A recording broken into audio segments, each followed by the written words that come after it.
السلام علیکم ورحمت الله وبرکاتو. ټولو ملګرو ته سلامونه. امید لرم چې ښه به ملګرو. څنګه چې تاسو ته پته ده د پکچر یا وغیره دا تاسو ته ښکاري چې یاره دا د پبجي یو کس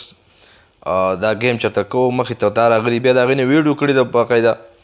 څنګه چې تاسو ته پته ده دا پبجي کوم گیم چې کله راوتی دی په دې باندې ډېرو مولیانو ډېرې عالمانو چې کوم دی ډېر زیات توهینونه وکړي چې یاره مطلب دا پبجي گیم چې کوم دی دا نه دی کول پکار او دې سره دا کار کېږي دا کېږي، یا مطلب دا دی چې دا یو ګناه ده.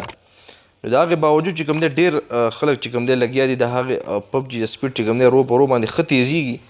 او کمیږي نه. نو اوس دا نوي ویډیو چې پکې کوم راغلی دی یا نوی دا اپډیټ څه به وي څنګه چې تېر یو و چې یاره یو بت ته پکې سجده کول دي، یو هغه یو بیا بل پکې و چې یاره کتابونه چې کوم دی د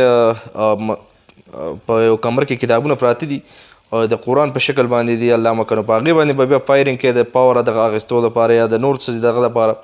اوس په دې کې هم ډېر ملګري چې په هغه ویډیو کې وایي چې یاره دا په دې کې نشته د خپل دغه دپاره چې یاره دا پکې لا موږ نه دي کتلي، نو چې هغو کتلي نه بیا ورته پکار ده چې یاره دا پبجي گیم پرېږدي ځکه چې کتلي نه دي دی به گیم نه یې کړی، او چې کومو کسانو گیم کړی دی نو دا ورته پکې راغلي دي. نو څنګه چې تاسو ته پته ده دا پبجي گیم چې څوک مطلب دا د چا سافټویر دی یا وغیره هر څه د دې چې څوک باچا دی یعنی دا چې د چا په لاس کې دی نو هغه دا غواړي ځکه چې هغه بار ملکي دی او هغه دا غواړي چې یاره دا اسلام دی څومره هم کمزوری کېږي نو چې دا کمزوری شي او د مسلمانان چې کوم دی ټول زموږ دې طرف ته راشي. لکه په گیم کې او دا کم دا زیاتره چې کوم دی نوی نوجوان نسل چې کوم دی کوي. اوس زه په خپله باندې چې کوم دی ما سره نه موبایل کې شته او نه پرې زه پوهېږم. نو الله دې په نوي مسلمانو ساتي. تاسو ټول وایي چې امین. نو ټول ملګرو ته صرف خواست د دې ویډیو وساتت دا دی یاره که چېرته دا په دې پبجي کې وي هم نه نو نور هم په پبجي کې داسې ښه څیز نه دی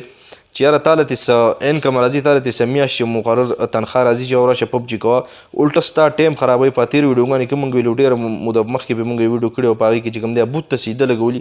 د پاور حاصلولو دپاره چې یاره پاور لږ نور حاصل شي او هغه بوت ته به سجده ولګوي. نو دا سجده پرې څوک لګوي دغه سجده که چېرته ته خپله لاپاک ته ولګوې نو څومره به خیر به تاله چېرته یو داسې څیز درکړي چې ستا ژوند به پرې ښه شي. نو که ته به دغه بوت ته ولګوې دغه یو څه انټرټینمنټ دپاره یا د فضول ټایم خرابولو دپاره نو لږ مخې ته خو پرې لاړ شي خو لکه څومره ګناه چې کوم دی ته کوې. نو که دا په دې پبجي کې وي هم نو ټولو ملګرو ته خواست دی چې یاره دا پبجي چې کوم دی دې نه قرار شي چې ته بل داسې یو څیز شروع کړې چې په هغې کې ستاسو پیدا هم وي او بله دا چې تاسو له تې د میاشتې څه انکم څه خو راځي که نه دې کې الټه خپله ام بي خرابوي، خپل خوب خرابوي، خپل وخت خرابوي، خپل سترګو نظر چې کوم دی دا خرابوي. نو ملګرو ویډیو سره چې کوم دی مخکې ضرور شیر کړئ او ډېر ملګري چې کوم دی په دې باندې اوس راپاڅېدلي تنقیدونه کوي چې یاره دا اوس د الله پاک او د محمد صلی الله علیه وسلم نوم دی نو دا ډېره غلطه خبره ده چې یاره په دې باندې یو سړی فایرنګ کوي یا وغیره هر څه دا د هغو خپل یو سازشونه دي دا د هغو خپل سازشونه دي. نو که ډېر ملګري وایي چې دا پکې نشته نو که دا پکې اړو شته هم نه نو ټولو له پکار دی چې یاره داسې قسمه